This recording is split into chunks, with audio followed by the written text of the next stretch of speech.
Blackwater Bossing tinalo ang TNT Katropa para makuha ang bihirang 2-0 standing na panimula. Dalawang magkasunod na ginawa ng Blackwater para buksan ang PBA 48 Season Philippine Cup sa malaking panalo laban sa TNT 87-76 noong Sabado sa Smart Araneta Coliseum. Pinangunahan ni Troy Rosario ang mga bossing sa pag-score, ngunit nakuha ni RK Ilagan ang shooting niya matapos magkaroon ng injury si Ray Nambatak sa unang bahagi ng paligsahan. Sa panalo, napabuti ng bossing ang kanilang record sa 2-0 at nasa unang pwesto ng maagang pangunguna sa team standings ng bagong conference.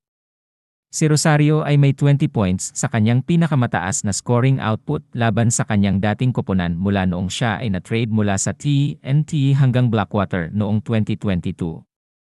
Nagdagdag si Ilagan ng 15 points, 7 rebound, 8 assist,